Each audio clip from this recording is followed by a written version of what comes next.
Welcome to Seek Reality with Roberta Grimes. Joyous conversations about what the afterlife evidence and modern science combine to tell us is true about our one reality. You have nothing to fear. You are eternal and you are perfectly loved. Knowing the truth changes everything. Now, here's Roberta. Welcome to Seek Reality. I'm Roberta Grimes, and I'm so glad you're with us today. I receive so many emails now from people living all over the world that answering them actually takes a good part of some of my days. I'm amazed at how many people now are discovering and caring about the kinds of things we talk about here. It's exciting and it's satisfying. Most of these emails are gratitude. They just want to say, I agree. Or a lot of people ask questions, and often they ask very good questions. But I also get some emails that are really heartbreaking. The loss of a child to suicide, worry about someone in their lives that's gone so wrong and what can they do, a marriage betrayed, a feeling. This is the one that really gets me. There are some from people who feel that their lives are so completely off track that they never will be able to have a productive life. I not long ago, I think it was just within the last 2 weeks, I had an email from a man in his 50s who was pretty calm in the email, but he recounted how everything he had ever done going back to childhood had gone disastrously wrong for his whole life. He said he wanted to kill himself because he couldn't stand to live anymore, but with his record, he was sure he was going to botch that too. I mean, my heart broke for him. But I'm the wrong person to try to help someone like him because I had no idea even what to say. I sent him, a couple of PDFs of books. I suggested this or that. But when someone says they're not afraid to die, they're only afraid to botch the suicide, you realize that that's somebody that's going to be very hard to help. What do we do about that? Well, I'm not the right person to try to help because my husband tells me I have a happiness gene. I'm happy all the time. I've never known that kind of despair. I can't help. So that's why I'm so glad to have the guest that we have today, because I've invited someone to share time with us who actually calls himself a leading love and joy coach. Wow. Elliott Robertson has written a delightful book. I love this book that suggests that title really fits. His book is about how it is that we can say yes to life. And that's something which we all really want and need to do. Elliott has a master's degree in psychology. He begins from the premise that your happiness and joy are really alive inside you. You just haven't found them. He guides you through the journey of releasing false narratives and directing your gaze toward the light, the power, and the unconditional gratitude that he says are within your heart and mind. In short, he shows you how to say yes to life. Elliott says the time has come for us to dance, to sing, to join all together in life's great song. The time has come for us to say, I am willing to say yes to who I am. Well, one of the things I love about his book is the language is so beautiful. I wanted to quote a good part of it. I'll quote very little because, frankly, we won't have time to do that. But, wow, he just writes beautifully. Elliott, I'm so glad you're with us. Welcome. It's such a joy to be here with you. Thanks so much for inviting me. Now, let's first hear a little, because there's a lot of meat in this book. We're going to just be able to touch on it. But let's talk about your history a little bit first. What brought you to study psychology? I've always been interested in working with people in ways that are helpful and to just be of service. In fact, when I was 20 years old, I was at college, and I heard a couple of my acquaintances, a couple of other students, they were just saying to each other, I want to heal the world. One of the ladies said that, and the other lady responded, yeah, I want to heal the world too. And it was as if I was struck by lightning. It was just all of a sudden I knew that I didn't want to heal the world. I wanted to uplift people. Yes. Yes. So yeah. I knew that was what the energy is for me. That's what it's always been about. And that's been my passion. And I think it may have its roots in my childhood with my mother. I think I may have had a soul contract to be born, for her to be my mother, because she was depressed a lot. And she really didn't really know how to say yes to life. She wasn't always in touch with the undercurrent of joy within her. So I think that was sort of what may have inspired me to have that passion of uplifting the world. Over the years, I've come to recognize that uplifting the world and healing may be very much intertwined with each other, and I've come to really honor and respect shamans and healers. So I like them both, but for me, the word in my mission statement is uplift. Uplift. Well, so were you ever able to help her? Because you talk a little bit about her in your book, and what astonished me really was that I don't think I've ever known anybody that was so unrelievedly unhappy. And were you able to help her? I think maybe I was, although the thing is that I ended up having a passion for just serving the world in general, as opposed to just focusing on my relationship with my mother. So, I mean, really, my relationship with my mother was all about being her son and her being my mother, and it wasn't about service so much. That I've just brought that passion into the world with me in general. One of the things I wonder about is your growing up. I mean, you said that you went to college and you sort of heard what other people were saying, and but something must have made you say, I've got to try to make everybody happy. How did that really come out in you? How did you really decide to do that? Because there's a lot you put into putting together your 7 principles. Thanks for asking. In my own life, I have also struggled. Not only was my mother having trouble sometimes, but I struggled with happiness also.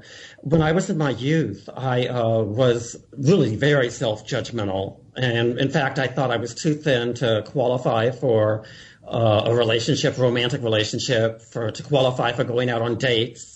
So that was pretty harsh to have self-judgment like that, and not just my body image, but across the board. I was always working at entry-level jobs that paid peanuts, and I never really thought that I could handle I always thought I didn't have the competency to do something that was more difficult, like my bosses were doing.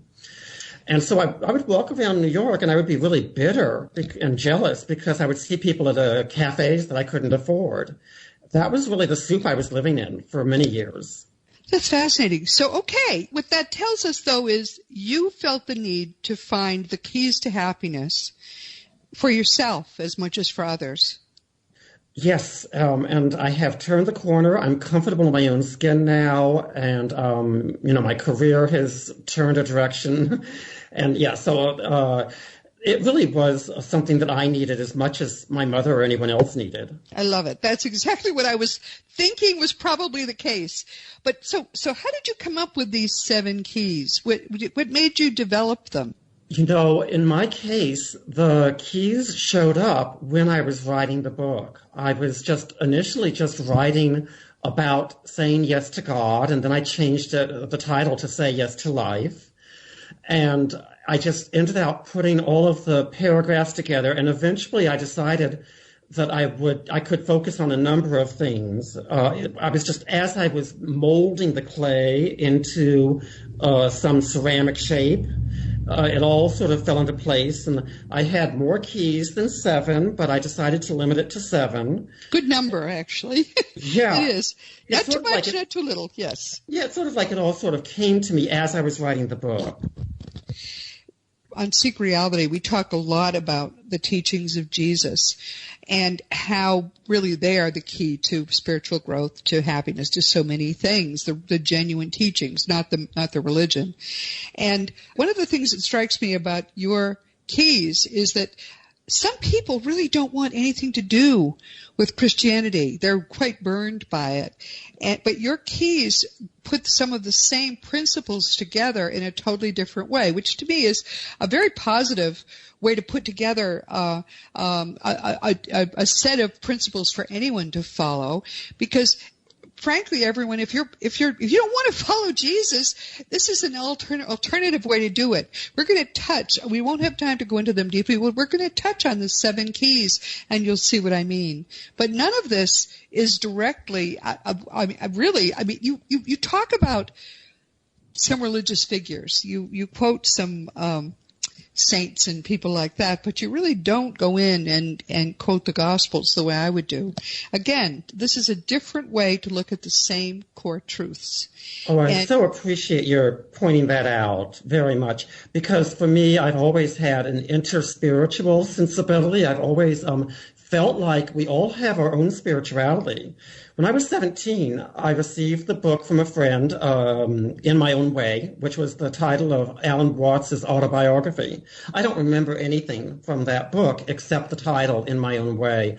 Back then, when I was 17, I decided that we could all write our life story, our autobiography, and we could all use that as our title, In My Own Way, and we could all have unique life stories, autobiographies, unique relationships with God, unique experiences that are spiritual. In other words, there might be 7 billion spiritualities or religions right, on the planet. That's true. That's true. Well, let's start with the first key. Your first key is say yes to your expansiveness. Now, I didn't know what that meant till I got into it. Talk about saying yes to your expansiveness. Sure. I really feel like that's the one that is the starting point for most of us. The rest of the 7 keys really don't have an order. It's not like a recipe where you do step 1, step 2, step 3. But with step 1, with key 1, the first key, say yes to your expansiveness, that might be a good starting point for most of us. For me, it showed up when I noticed that I was being bitter and jealous, when I noticed that I was saying life is unfair. Back when I was living in New York, and I was jealous of everyone who had a better job and had more money. And then at some point I realized that if I just continued to say life is unfair and stuff like that, I would never be able to pursue my passion, my desire to uplift people in the world, which had been with me ever since I was 20. So that's really a lot of what saying yes to your expansiveness is about letting go of the blame, the bitterness. Stop saying to life and saying to God, you're being unfair. That really is the entryway into discovering your expansive nature. We here would generally call this raising your consciousness vibration away from fear, anger, and all the other negative emotions toward ever more perfect love. And you call it expansiveness, but really it's the same thing. That's part, as I say, many times you say things that we would say, but you use different words, but you end up saying the same thing. You say patterns that lead to contraction of yourself include thinking negative thoughts, judging, worrying, feeling guilt or shame, fear, feelings of resentment, and feelings of being isolated or alone. Those are all negative feelings. We would say that we need to move past those feelings and into love. But you're saying the same thing. And now, when do you counsel people? Is that how you help people with this information, or how do you do that? Well, first of all, I just want to appreciate your language. I love thinking in terms of lower vibrations and higher vibrations. And a lot of those contraction vibrations that I was talking about, those words would be on the lower vibration part of it. So, I may talk about contraction and expansion, and you may talk about low and high vibrations. Same thing. Yeah. I love using different languages. I love looking at things in different ways. However, we can communicate. You were asking me about how do I work with my clients. Yes. And yeah, the thing is that I don't really do much in the way of counseling. I prefer to just provide exercises to turn the 4-week series that someone might sign up for into a 4-week workshop with lots of exercises, lots of homework. And if you do your homework every day, it's not a big deal, a lot of homework, just a few minutes of doing something that might help you get insights. Then you come up with your own insights. And I'm just a witness to you doing the homework that I assign, and we go over the homework, and I just, I'm eager to hear what your insights are. Well, what I'm trying to do is think about, because I think this would work very well. It's a new way of looking at this whole topic, though. So I'll be curious to, after we've talked about what the keys are, to just talk for a minute or two about how people might start to do this at home. But let's talk about the second key. Say yes to your uniqueness. And this is something which I've also not heard people talk about. And I didn't understand what that meant. But then you're saying there are two kinds of relationships. There's the tamed relationship and the untamed relationship. And a tamed relationship is where we have ties to another person. I've never heard anybody put it that way, but that's really true. I mean, we know a lot of people in our lives, but we don't really, I think, usually come up with deliberate ways to identify with people, to be close to people, maybe that we don't see all that often or whatever, and that establishing that kinship tie over ideas or over hobbies or even just over trying to understand where they are seems to be very important. And you really talk about it so beautifully. Talk about that a little bit. Sure. Well, first of all, I have to give credit where credit is due.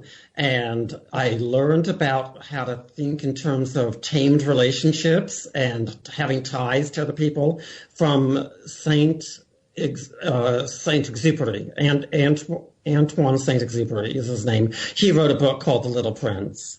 And that book has a lot to do with living in the heart. So that's where I got it from. And when we notice our ties to people, what we're really noticing is the bond, the friendship, the nature of the relationship. And when we are experiencing a bond with somebody, we're more apt to notice the uniqueness of that person and to behold the beauty within them and their essence. Do you give people tips on how to do that? Because this is something which I try to help people understand too, that when you get to know another person, even someone that you maybe, A Course in Miracles says that everything anyone ever does is either love or a call for love. And you've got a lot of that sort of feel in all of this. Even someone, that may be gruff or cranky or, move your car, it's in my way or whatever. You talk about the fact that what that person is really saying is, notice me, understand my need. It's a call for love. It's not somebody to push away. It's someone to appreciate. I understand you must be late for an appointment. Let me move my car right away. That kind of thing.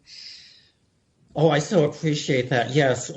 Everyone is always in need of being embraced and loved, even when they are ruffling your feathers. That's an indication that it might be a good idea to take a deep breath and access the compassion within your heart.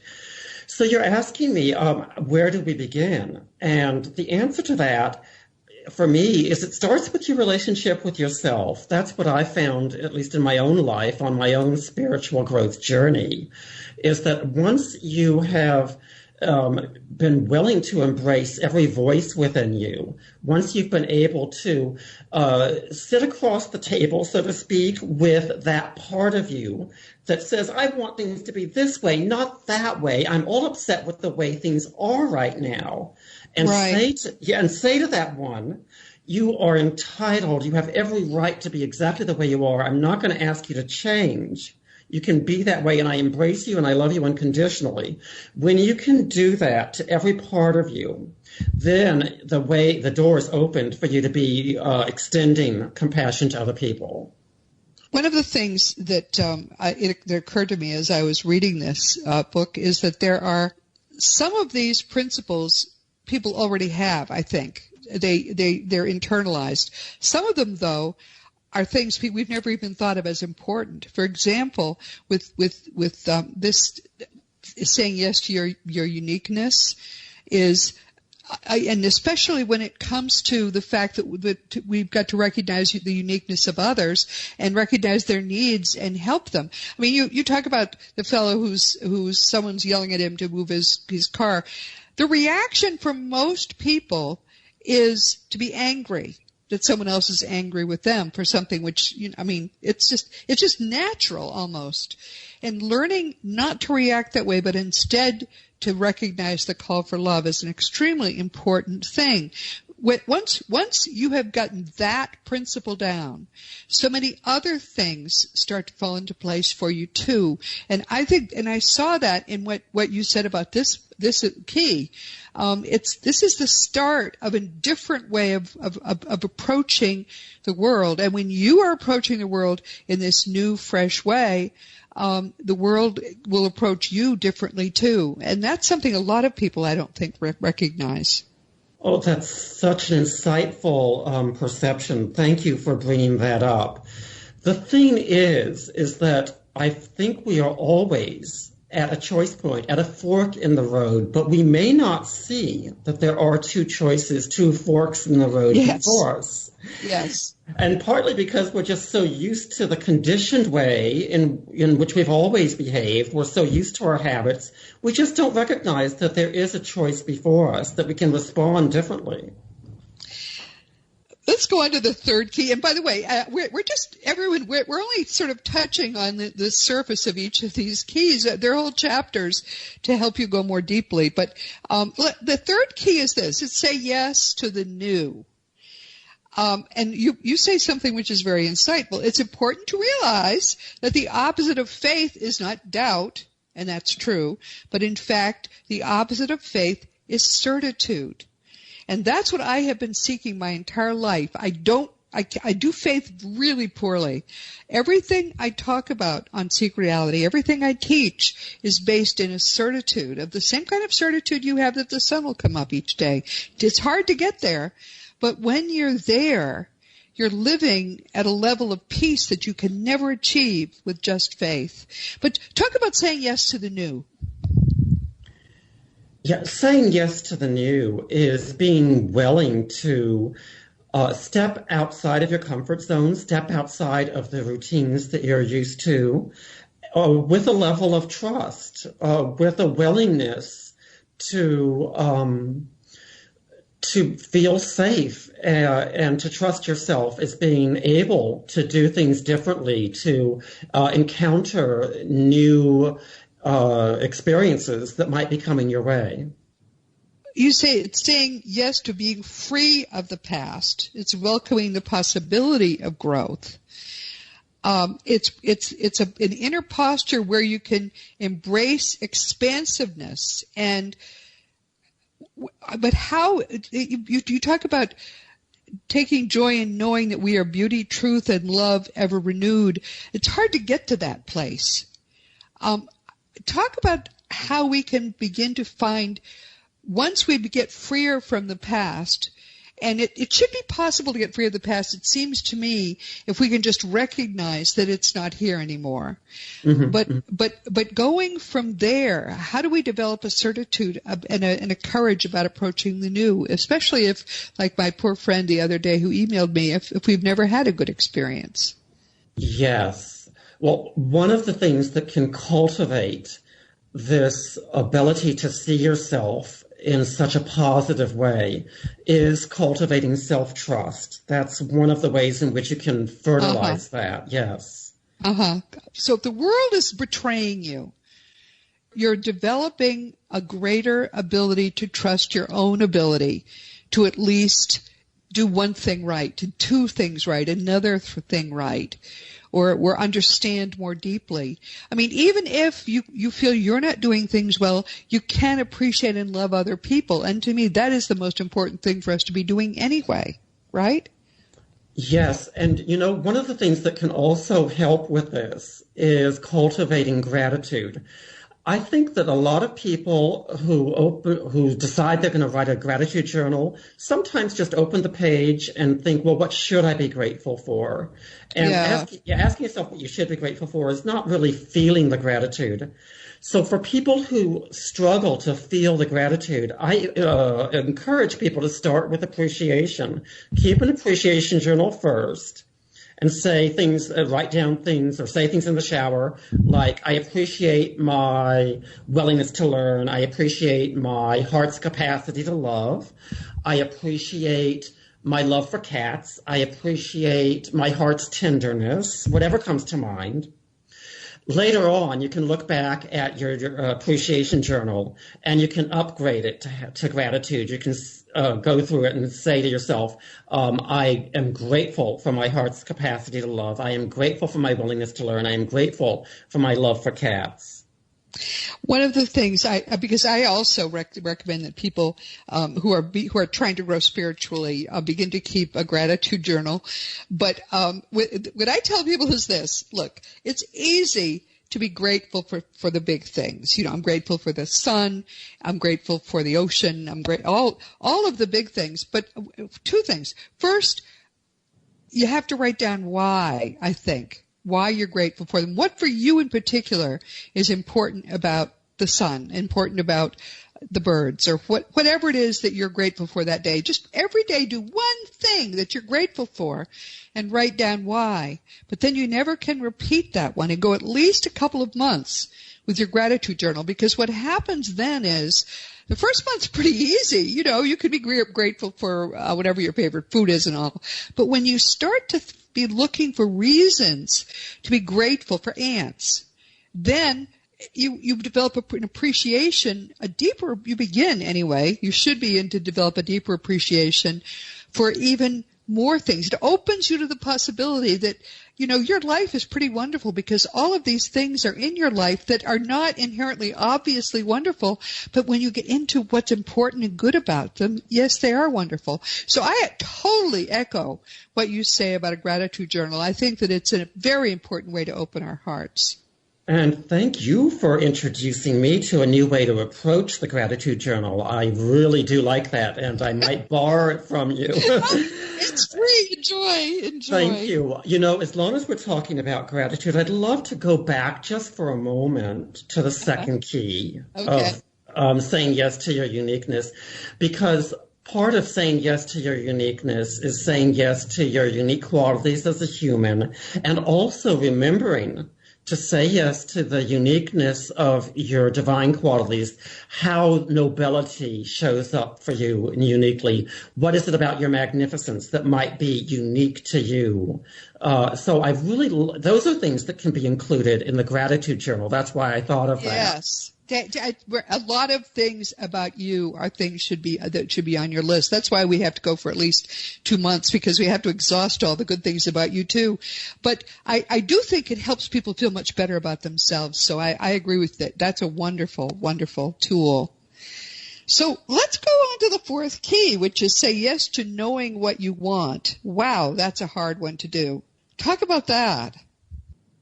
What the emphasis here is on knowing what you want, as opposed to saying yes to what you want, saying yes to just really knowing what you want. And a lot of the things that I think all of us in the human family as human beings want, or I think we all want a lot of the same things. I think we have a lot in common. For example, I think we all come to the planet with an eagerness to love our fellow humans. Yes. But the reason this one interests me so much is that I hear from a lot of people who feel so eager to do something good with their lives for other people, or to just plain do something good with their lives, but they don't know what. And that's stymieing them tremendously, and because they feel that people who have found a purpose, it must just have been there. They picked it up and said, oh, that must be my purpose, and they headed out with it. And that's just not the case. Many people are full of purpose, but they don't know quite what that purpose is. And what I suggest to people is that they simply give that to God. And you know, start thanking God for giving them a purpose long before they know what that purpose is, because that lets them claim their purpose. I didn't know what I was going to do with my life till I was well into my 60s. So if believe me, I was never worried about it, but I just knew I was supposed to do something. I didn't know what. But your guides are working with you. Your guides will help you figure out what that is. Yes, absolutely. You can always ask your guides for guidance on what your purpose is, for guidance on everything. And the more you do tap into your guides' wisdom, the more you ask for guidance, then the more often it will show up, the easier it will become for you, I think. It's sort of like practicing something. I think in a sense you've got to give yourself permission to know,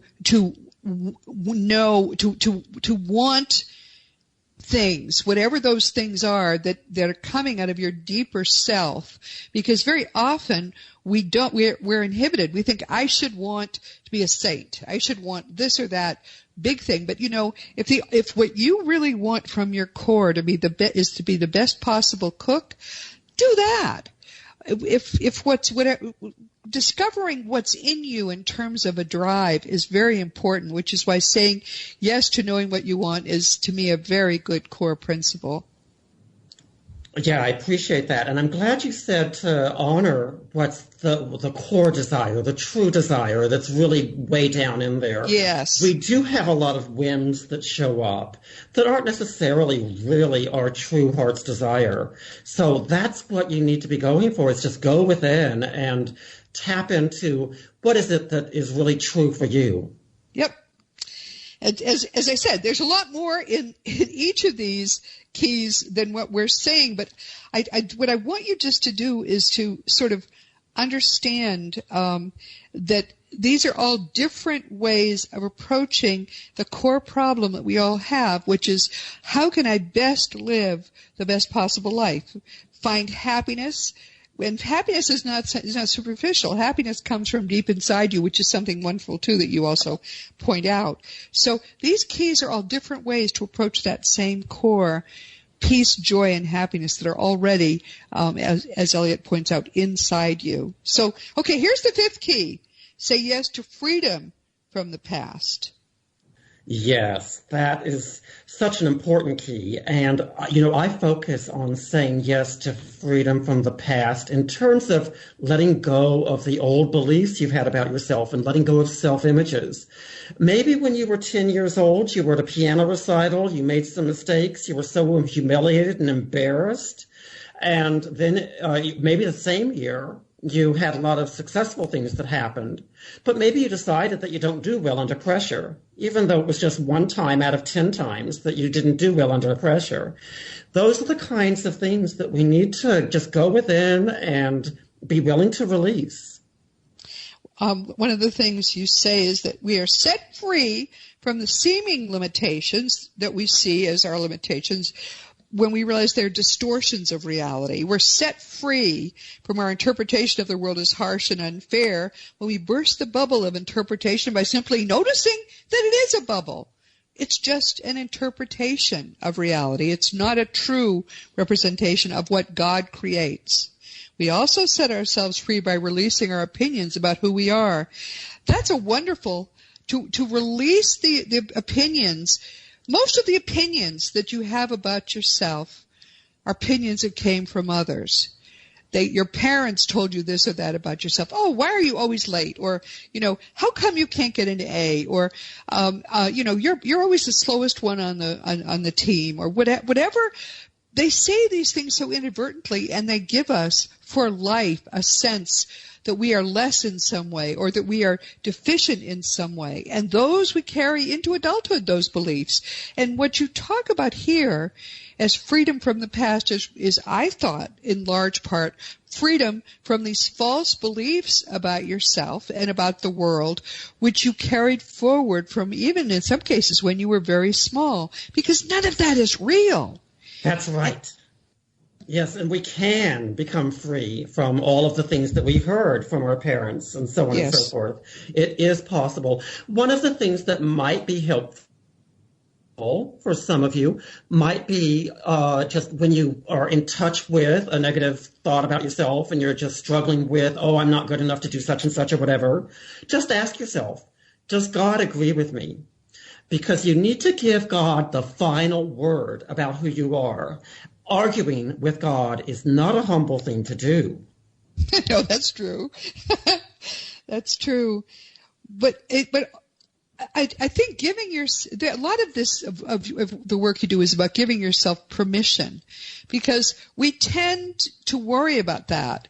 I think part of that is coming, frankly, from if we come from a Christian background, there's a lot of guilt, especially in Catholicism, but I think it's in all of the versions of Christianity. There's a lot of guilt there, and we tend to feel that we've got to be or think or act in a certain way, or else we're less in some fashion. And what you're doing here really with these principles is telling people that that's just not true, that God, not only does God love you just as you are, God created you just as you are. You're supposed to be who you are. This isn't anything that you need to change. You just need to get more in touch with that core who you really are. And I love that. I think that's very true. Yes, I mean, I think maybe my central message to the entire world, and it does show in this book, it shows up a lot in this book, is please see yourself as God sees you. And you know what? I start with the assumption that God doesn't see anything except for light and love. God is not capable of seeing anything less than glory and magnificence. So we need to put on those lenses when we look at ourselves and when we look at the world. I think that that's one of the things we're seeing more and more just in the past, since the turn of this century, since the 21st century started, we're seeing more and more people coming to realize that the old image we got as children of God and what God wants of us and how disappointed God is in us and original sin and all of that, that's all human-made. That doesn't have anything to do with the genuine God. And instead, God loves us perfectly, just as we are. But we just need to, as you point out with your keys, we need to get back to who we are and get rid of all of the falsity that is making us unhappy, and get down to who we actually are as God created us. I so appreciate you're saying we need to remember who we are. And I'm really hoping that people will find this book an inspiration to appreciating who they are, saying yes to who they are. I could have named the book "Say Yes to Who You Are" or "Fall in Love with Who You Are." Yes, yeah. There's nothing wrong with. Well, actually, that's something we're about to come. The fourth degree of love. I don't want to talk about that yet. I want to talk about this. Was the one that I had trouble understanding. The sixth key is to say yes to grief. Talk about that, because I guess I still don't understand. I mean, as you can imagine in the work that I do teaching about the afterlife, I deal with a lot of people in grief, and I try to help them. And it's an area which is hard for me because I've never really grieved. My whole life long, I've never had to grieve. Even when my parents died, because you don't have to grieve when you know they're way better off than you are now. But what is say yes to grief? Talk about that. Yeah, well, first of all, I totally appreciate and support you in your experience of how you have been responding to death and how you have noticed that there's a reason to celebrate when people are on the other side of the veil. So I don't want to discourage anyone from having any response to death. And I also think of grief as something that's a little bit more than just death. I think of it as being loss of any kind. So if you lose your way of life or whatever, if you lose... Yes. Yeah, it can just be across the board, anything that's lost. So for me, you could actually think of this. It might be easier to get a handle on it if you think of it not so much as saying yes to grief, but saying yes to all of your feelings across the board. And I can give you an analogy that might help you get a hold of it. Okay. Yeah, just think of a beach ball floating on a swimming pool, and you can see all the different colors of the beach ball. You can see all of the different feelings on the beach ball. Now notice it's one beach ball, which means that it's one system of feeling. It's one feeling nature. It's one unit. And then it has lots of different feelings in it. So if you push the beach ball underneath the surface of the water, you're pushing your entire system of feelings underneath the water, the whole beach ball, and you can't really be selective about it. So basically, the whole point of that chapter in a nutshell is the whole point of that key is just to feel all of your feelings 100%.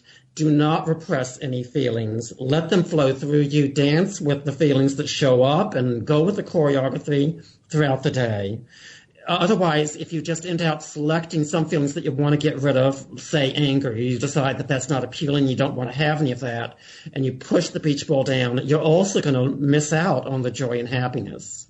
Okay, so what we're really saying is say yes to your negative feelings, because that will allow you to recognize them and push, and not push them away, but live through them probably and get beyond them, so that you can find the joy that's beyond them. That's another way to look at it, yes. Yeah, I just encourage everyone to let every feeling that arises be felt and experienced and, have its moment, and then go on to whatever shows up next. All of this really, when we think about it, is about undoing harm which has happened in our early lives, and we didn't even recognize it as harm. We accepted it as part of ourselves. And it's sort of like curating all of the things that have happened to us and choosing to live from, excuse me, it's about recognizing all of the experiences that we've had, some bad, some good, and curating them and making so that we can keep the things that are important from our past, because a lot of things have helped us grow, but we can get rid of the things from our past or from our childhood that are not helping us to feel good now. That was what I think I saw happening a lot with your keys, because you really draw people through the experience of being who they are in a deeper way and in a different way, so they'll look at it not as something they need to worry about or feel nervous about being near, but these are feelings which are honestly there, which they can curate. They can decide whether they're going to keep them or how they're going to, make their life more positive. I'm not saying as well as I'd like to, but do you see what I'm saying? This is a kind of, I think, an important exercise for everyone to go through as at some point in our adulthood, and just make a new you who is really the true you. Yes, indeed. In a way, the whole book is about healing your relationship with yourself, and that's a good starting point. From there, the compassion and love and good relationships can more easily flow over into other relationships. And yes, what you're talking about, I think, is being a parent to the inner child. Yes, that's true. Yes. Yeah, yes. That's how we can heal our relationship with ourselves, is through being the parent who is available and who listens and honors and respects whatever the inner child's experience is. In fact, with each and every key, I do include a very short, simple, one-page exercise. So for those who want to read the book slowly and do the exercises, that might make the reading experience even a little bit deeper, because the exercises are a chance to engage with that inner child and be there in a loving way for that inner child. It's very common for people who have been hurt, and I think you can't get through life without being hurt, but it's common for people to become very self-protective, to sort of huddle and feed the ego because it makes them feel better, and not be willing to engage whatever has hurt them. And what you're doing is giving people gentler ways to engage those wounds and heal them from the inside without having to feel defensive about them.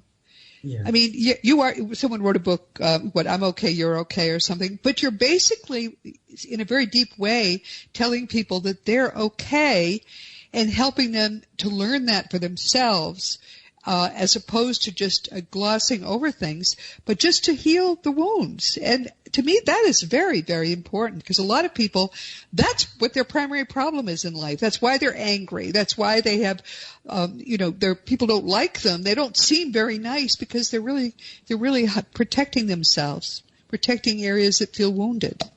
I appreciate that. I feel like my book might sort of have two prongs, you might say, or two levels, because there is an opportunity when you read the book to be a better parent, to your inner child, to show up for your inner child, and to just let your inner child know, to sort of prove to your inner child that you are a trustworthy parent, that you do care about them.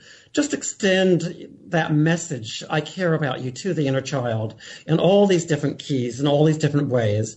So that's one way that the book can be helpful. The other prong, or the other level of the book, is that I want to remind people that we are more than just the human self. We are also a divine creature. A lot of people, I think a lot of people tend to forget that. We might sort of know it in our mind, but do we really know it in our hearts and our body? Do we really live from the place of divinity? Do we feel comfortable looking at the mirror and saying, I am a glorious, magnificent person. I am like a light of sun ray light from the sun, who is just like the sun. Well, that's a very good point. It's something that I think most people don't think about that. Most people think about a material world that they've got to get through somehow. And I want to stress again that although Elliott talks about what some saints say, he doesn't. This is not really based in religion, and it's really not based in the teachings of Jesus. So it's a fresh way to look at a lot of these things. And the seventh key is: say yes to happiness and joy. I love this one. You say happiness is fleeting. The undercurrent of joy is eternal. I think some people naturally have a higher set point of joy. And I realized I've long ago come to understand I'm one of those people. I'm very, very blessed in that. But it's accessible, I think, to everyone.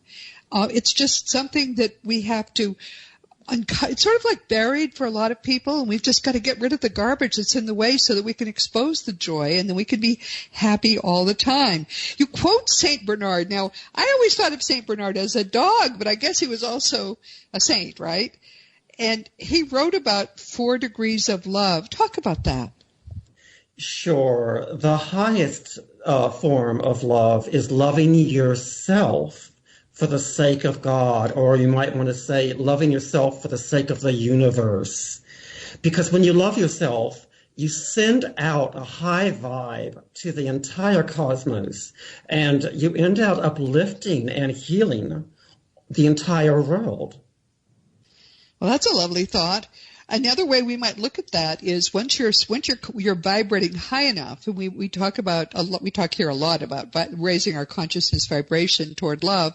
Once you're vibrating high enough, because there's really only one mind, all our minds are part of that one mind, we are meaningfully elevating the minds of everyone else in the universe. Every person's mind is attached to everyone else's mind. We can materially help to elevate the consciousness of the world by elevating our own consciousness. You just said the same thing in a different way. It's really great. That's one thing I like about this, because you just approach it differently. And some people, this will really resonate with this, whereas they'll think what I'm saying is woo-woo maybe, and it'll leave them cold. But this is something that I think many people will really respond to. Oh, thank you. I hope so. So we're coming to the end of our time, believe it or not. How can people learn more? You have a website called sayyestolifebook.com, right? I'll put that on the materials, everyone. Yes, that's the best way to find out more about the book, to get in touch with me. In fact, when you go there, there is a little checkbox a little button that you can click on if you'd like to get a 15-minute guided visualization from me, as well as a few pages from the book as a PDF. And that little package is available for no charge. So feel free, even if you're not interested in the book, to go to www.sayyestolifebook.com and get your free gift. Well, this has been a lot of fun. Thank you so much for being part of our day. Again, we've been talking with Elliott Robertson. He has a truly delightful little book that advises us to do what every one of us should be doing, which is say yes to life. It's called Say Yes to Life, 7 Keys to Living Full Out from Within, which is what we all want to do. Elliott says his book, and this is another thing, there's so many things I wanted to quote in his book. He says his book is for those who long for the day when corruption will be replaced by the blossoming of goodness. It's written for those who want to see the flourishing of kindness throughout the world through systems of commerce, governance, and medicine. Wouldn't you love to see that?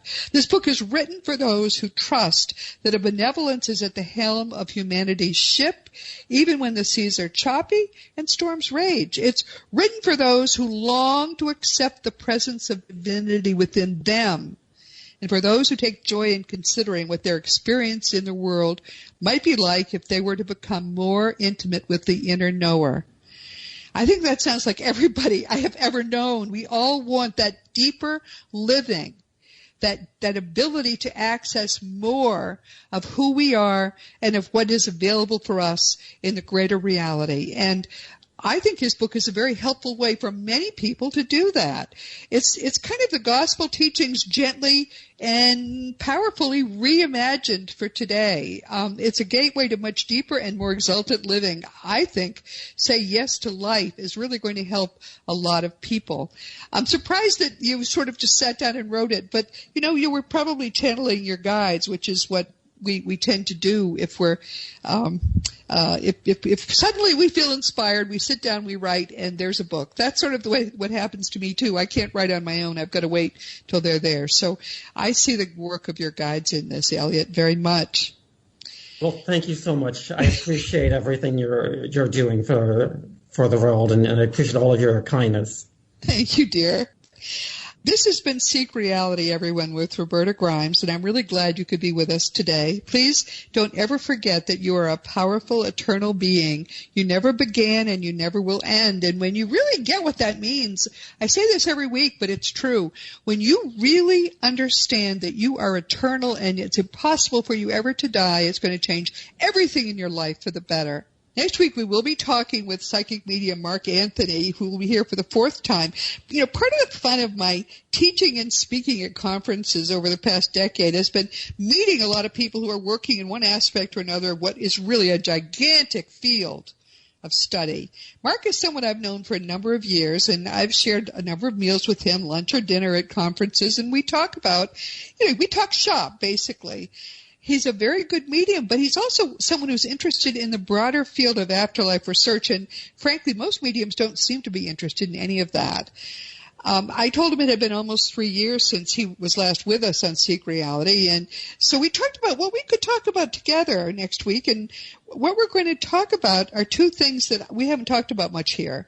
We're going to talk about shared death experiences, which are an important new field, and also the scientific basis of communications between the living and the dead. I don't know what he's going to say there. That's an area where no one's talked before, so I'm excited about that. So next week we're going to have our friend, the noted medium Mark Anthony, here and join us. Now, as you all know, I have nonfiction books too. They're Liberating Jesus, My Thomas, The Fun of Dying, all the fun books. And the fun of beating Jesus for young children, we have the illustrations done. I've got to write The Fun of Growing with Jesus, which will be about when a child loses a pet. All of my books are available through bookstores or on Amazon, and the adult books are also available as audiobooks. If you ever want to talk about any of my books or really about anything at all, you can always contact me through the green contact block on robertagrimes.com. I do answer every question. Now, of course, past episodes of Seek Reality are available just about everywhere. WebTalkRadio.net, RealRevolutionRadio.com, and a lot of other places. Dream Vision 7 Radio has several radio stations which will use our episodes 6 or 9 months after they were first published, which really surprises me that so many people are still interested in them. Or the Seek Reality app, which is available in the iTunes store for free, is an easy way for you to get our episodes. So please do let me know if I can help you in any way. I am here to help. That's the whole reason I'm here. And if we can get you to the point where you really know and love the truth, then my life is worthwhile.